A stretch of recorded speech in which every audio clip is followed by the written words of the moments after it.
When I think of the words meal prepping, this is what I picture. A bunch of separate containers of individually packaged meals that usually contain rice, some sort of vegetable like broccoli, some sort of protein like usually chicken, and also most likely a guy with a ridiculously chiseled abdominal region. And listen, if that works for you, I'm not here to take that away from you. I'm glad it does. But in my opinion, this method of making food in advance for the whole week is just not very sustainable in the long run. It just gets super boring to eat roughly the same type of food every day, and everything tends to get really dry and not very appetizing, to be honest, towards the midpoint of the week, making you more likely to just order takeout, and then you end up just wasting money and food. Not only that, but it takes away from the joy of cooking and eating, which I think is pretty important. So today I want to present you guys with an alternative. First, let's establish some goals with a student lifestyle in mind. Number one, I want to be able to enjoy my food. I think that's very important. And 4-day-old bland chicken and broccoli just isn't gonna cut it for me. Secondly, I need convenience. I cannot spend hours on cooking. I have more important things to do. Thirdly, I also want to prioritize nutrition. I want complete meals that are gonna be able to healthily sustain my body. And fourth, obviously, I need affordability. And already by choosing to cook at home 90% of the time, I'm saving a ton of cash, but obviously affordable ingredients are always a top priority. Okay, let me explain essentially what we're gonna do here. First, we're gonna make sure we have all the necessary, essential ingredients stored in our fridge and in our pantries. Then we're gonna prepare some essential sort of building blocks that we're gonna use throughout the week to build up our meals. And then we're gonna make sure we have everything else set up for success so that we can have some exciting meals at any time and do it fast and good. Let's just get into it, you'll understand. Okay, first let's pick up some groceries, and this is a massively underrated part of eating through the week because we want to make sure we have access to everything we need at all times in our pantry and in our fridge. These are some grocery essentials that are gonna set you up for success, in my opinion. We got some grains like rice or maybe quinoa, some fresh vegetables, some fresh fruit, some frozen vegetables. This time I only have frozen peas. Aromatics like onions, garlic, or maybe ginger. Of course, we got some protein, chicken, fish, or maybe tofu. Canned legumes, very important, like chickpeas and beans. Of course, our starchy carbs like bread, pasta, and my favorite, tortillas. Eggs, yogurt, fresh herbs, some leafy greens. How can I forget about oats? And some of my favorite sauces. Obviously, you can adjust that to your own needs. This is just a list of essentials for me that I pretty much use every single week. Next, let's talk about some things that are very convenient to have virtually at all times. They serve multiple purposes and they're gonna make everything much easier and much more fun. The first thing is to stack up on spices of all kinds. You can make an endless combination of flavors that go on your protein, on your veggies, and your salads, on pretty much everything. So make sure you slowly build up your spice arsenal.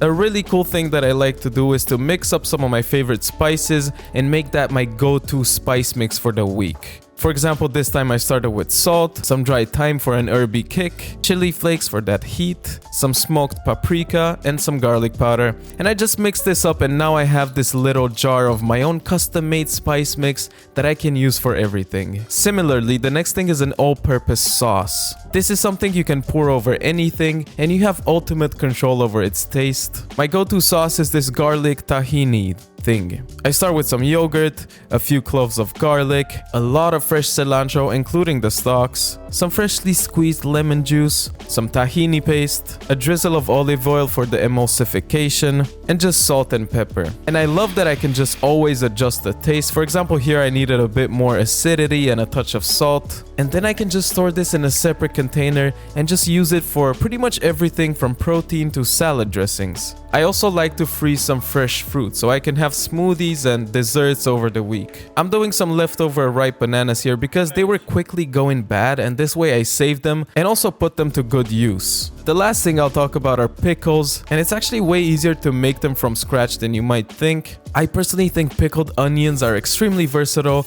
and delicious, so here's how to make them.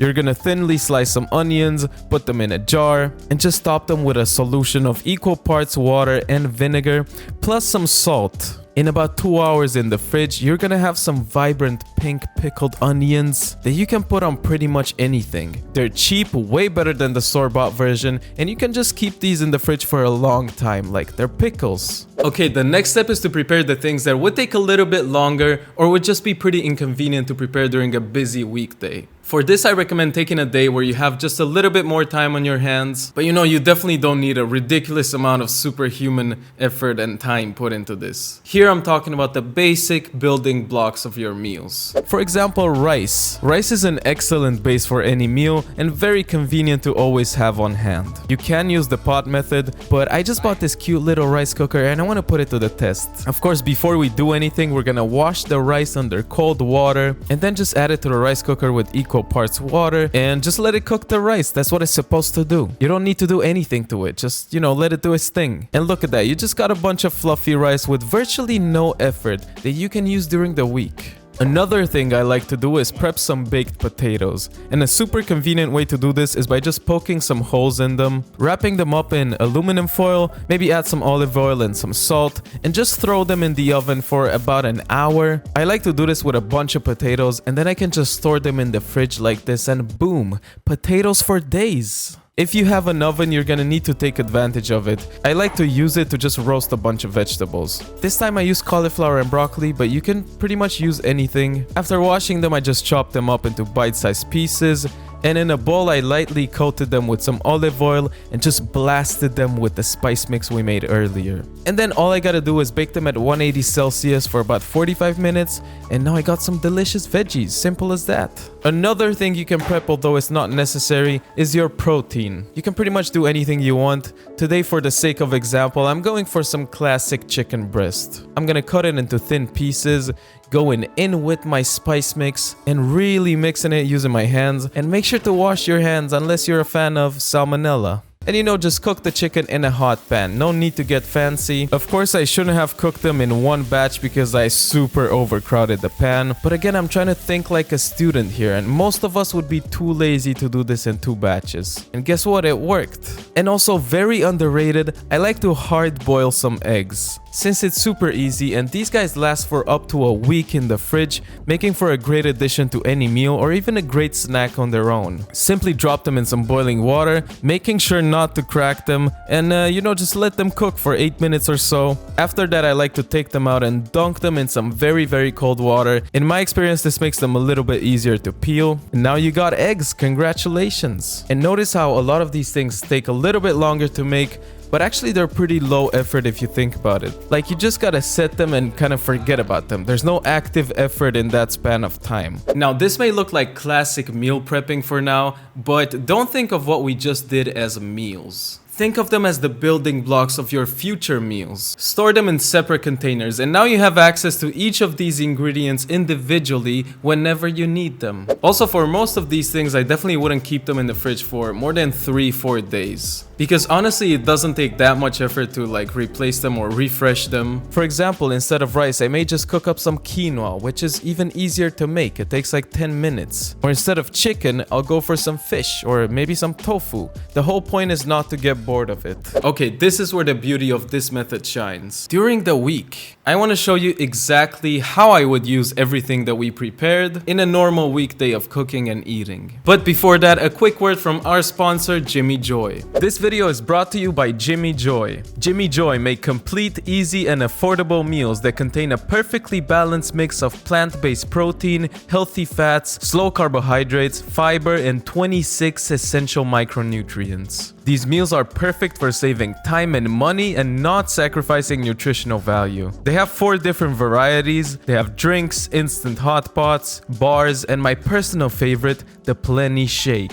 With the Plenty Shake, not only do you have a nutritious and affordable meal seconds away from you by just mixing it with water, but you can do so much more with it. For example, I made these pancakes by just mashing up a ripe banana, adding some coconut milk, and then 2 scoops of the Plenty Shake plus a touch of oat flour, and then you just use this as regular pancake batter. And it's so quick and convenient, not to mention delicious. Now, they gave me a super secret promo code that I can share with you, and you can use it at checkout and get 20% off your first order, which is pretty cool. The code is KWOOWK20, KWOOWK20, so go get you some. thank you to Jimmy Joy for supporting the channel. Now let's get back into the video. Okay, so let me take you through a regular day and show you how to use what we prepped. For example, let's start with breakfast. This is a meal you don't want to waste your time with. Ideally, a breakfast should be done within 10 minutes or maybe even 5. A very easy option is a smoothie. Here we can use those frozen bananas, remember? Smoothies are super convenient and highly customizable, which is why I love them. If I'm feeling something on the savory side but have no time, remember we have those boiled eggs from earlier? So here they're gonna come in handy. I'm just gonna have 2 of those with some bread, maybe some cottage cheese, some fresh vegetables. I understand that this doesn't look incredible, but in my opinion, it's more valuable to show you realistic ways that you can sustainably eat every single day. If you really want zero effort in the morning, you can also use my baked oats recipe. You can make this in advance, refrigerate it, and in the morning all you have to do is eat. I'm dropping a link in the description below for the recipe. Most of my lunches are pretty lazy, but they're still very satisfying and nutritious, and that's because I've spent some time prepping some essential ingredients beforehand. For example, look at this meal that pretty much required no effort. 2 of my baked potatoes, some fresh vegetables, some chicken breast, and then just make it more exciting with my all-purpose sauce, some of my spice mix, and of course some pickled onions. And there are many more options. For example, this easy wrap. Just take a whole wheat tortilla, add some of our sauce to it, some chicken, some black beans straight from the can, half of an avocado that of course I'm gonna salt, and of course some pickled onions. Wrap this boy up and you got a 5-minute lunch. And the possibilities are endless with these ingredients. Dinner is the meal that I like to spend a little bit more time for, but still make use of my staple ingredients. You guys know I love my fried rice, and the main reason I love it is because it elevates those leftovers. Leftover rice, leftover veggies, leftover protein, and it's really something bigger than the sum of its parts. I'm not gonna dive too deep into the specific recipe because that's not the point, but for this I use some frozen peas, some of my leftover veggies, some eggs, and some green onion. And that's pretty much it, a really inexpensive, delicious meal. I may also go for a salad, and most of the time I just throw some random ingredients in a bowl, and with me the name of the game is variety. For example, I may use my baked potatoes, I may use some boiled eggs, some cucumber, pickled onions of course. And here's the cool part, to make a dressing, I'm just thinning out my sauce with a touch of water, and that again shows you the power of this all-purpose sauce that we made. I'm also gonna take a quick moment to talk to you about my go-to snack these days. It's this yogurt parfait that I cannot live without. Essentially, I just throw some fresh fruit over some yogurt, something crunchy like these coconut flakes, and also top it with some honey, and that's a really satisfying and quick snack for me. But yeah, that's pretty much a day of really simple meals done with those basic ingredients that we prepared. I hope I demonstrated how it's super unnecessary to prepare these meals in advance. In conclusion, what I'm saying is that the only prepping that you need to do is really planning ahead and getting the right groceries for your needs, and taking care that you always have those building blocks that we talk about and those things that you always use to create these easy, fast meals. This way you're not gonna lock yourself into the same boring meal all over again, but you're also not gonna go through the effort of having to cook for yourself every single day for 3 times a day, or maybe just waste money on takeout. And thank you so much for watching this video. You are the best. And you can watch some more of my videos if you click through on one of these 2. With that being said, I'll see you next time. Take care.